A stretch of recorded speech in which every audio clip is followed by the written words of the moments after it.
خلافت کو ختم کرنے میں عربوں کا ہاتھ، عربوں ہی نے تو خلافت ختم کی، اور کس نے کی ہے؟ یہ وہابی بدبخت اٹھ کھڑے ہوئے تھے پورے عالم اسلام میں، ترکوں کی جڑیں انہوں نے تو کاٹی ہیں، ان ترکوں ہی نے تو خلافت کے پاؤں کھیڑے ہیں، ان ترکوں ہی نے تو، یا یہ ترک تھے یا آرمینیا، یہ علاقے ترکی خلافت میں شامل تھے، ترک منع کرتے رہے نہ کرو نہ کرو۔ مصر میں جو آخری آیا علی پاشا اور سعید پاشا وغیرہ، بڑا کام کیے ہیں ان لوگوں نے، کیسی بات کو آپ چھیڑتے ہیں؟ یہ جو جد تھا نا آل سعود کا، اس نے بغاوت کی تھی اور عثمانیوں نے اس پہ قابو پا لیا تھا، تو یہ عثمانیوں کو قتل کر کے کویت چلے گئے تھے، کویت کے عربوں نے ان کی مدد کی اور انہوں نے کہا چڑھ دوڑو اور حرمین شریفین پہ قبضہ کرو تو پورا عالم اسلام تمہارے تابع ہو جائے گا۔ یہ جب عراق نے حملہ کیا تھا کویت پہ تو کویتی فوراً بھاگے تو جا کے سعودی ہی پناہ لی تھی، اس لیے کہ جانتے تھے کہ ہمارے آباء و اجداد سے تعلقات چلے آ رہے ہیں۔ تو عبدالعزیز اور یہ لوگ جو تھے، ان کی بیک پر بغاوت میں اکسانے والے یہ تھے کویتی، تو کویتیوں نے مدد کی، تو یہ 12-15 سرداروں کے ساتھ آیا، ڈاکو تھے نا بنیادی طور پہ، اور آ کے ڈاکہ ڈالا، ریاض پہ قبضہ کیا۔ ریاض میں چلے جائیں، درعیہ اب بھی ایک جگہ ہے، اس درعیہ میں تھے یہ، اس سے بھی زیادہ سخت لفظ کہیں کیا کہنے۔ پھر یہیں سے اٹھے ہیں سارے، آگے چلے گئے جا کے حرمین شریفین پہ قبضہ، اور یہ لمبی داستان ہے۔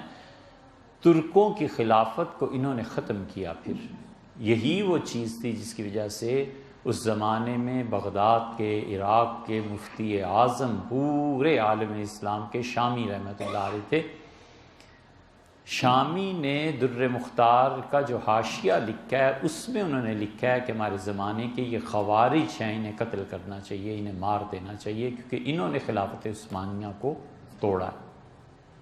اس زمانے کے مفتی یہی فتویٰ دیتے تھے۔ پھر آہستہ آہستہ یہ قابض ہوئے، جب قبضہ ہو گیا تو پھر انہوں نے اپنے علاوہ ہر ایک کو مشرک کافر قرار دے کے قتل کرنا شروع کیا۔ اسی کے اثرات تھے جو ہندوستان تک پہنچے، وہاں محمد علی جوہر، ان کے بھائی شوکت علی، یہ جو انہوں نے تحریک خلافت قائم ہوئی، اور اس کے بعد کے دور میں خدام کعبہ کے نام سے جو تحریک چلی وغیرہ وغیرہ بر صغیر میں، وہ تو اگرچہ ٹائٹل تھا ایک خلافت کا، لیکن در حقیقت وہ انگریزوں کو ہندوستان سے اکھیڑنا۔ وہ تو اگر اس گاندھی کی مصیبت نہ ہوتی اور وہ خلافت مومنٹ کو ایک دم سے ختم نہ کر دیتا، تو انگریز تو آج اور کل کے مہمان تھا، کہ آج گئے کہ کل گئے، آج صبح ہوئی کہ شام ہوئی، بس یہ حال ہو گیا تھا۔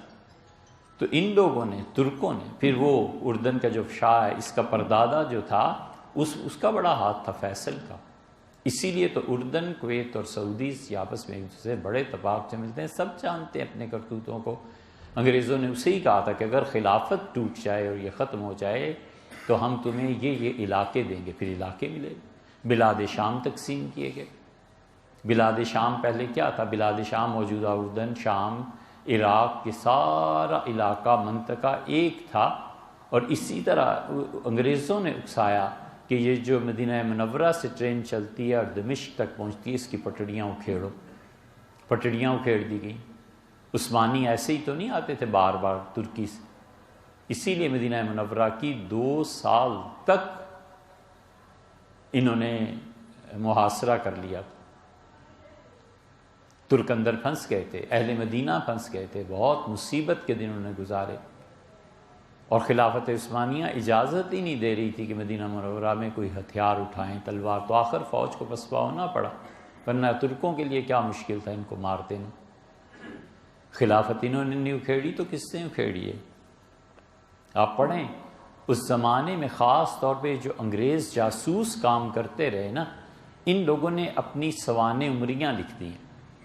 ایک وہ چیز پڑھنے کے قابل ہے، ایک اس زمانے میں جو مفتی حضرات بڑے بڑے لوگ تھے نا، انہوں نے جو کتابیں لکھی وہ پڑھنے کے قابل ہیں۔ اب تک سعودیہ میں وہ کتابیں اس زمانے کی، حتیٰ کہ ان کی لائبریریز میں موجود ہیں، مگر ظاہر ہے کون کتابیں کبھی چھپیں تو پھر پتہ چلے گا کہ انہوں نے کس کس کو مروایا، کس کس آدمی پر جبر ہوا، کس پہ ظلم ہوا، کس طرح علماء کو ختم کیا گیا، وہ ساری چیزیں اب تک کہیں نہ کہیں محفوظ ملیں گی آپ۔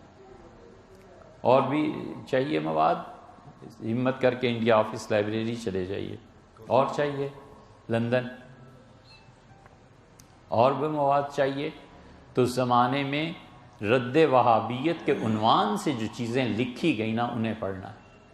اور بھی مواد چاہیے تو خانقاہ مجیبیہ ہندوستان، بارہا ہم بہت کوشش کر چکے بھئی کسی طرح حضرت تک رسائی ہو، لیکن ظاہر ہے کہ ہندوستان پاکستان کے تعلقات اس بات کی اجازت نہیں دیتے۔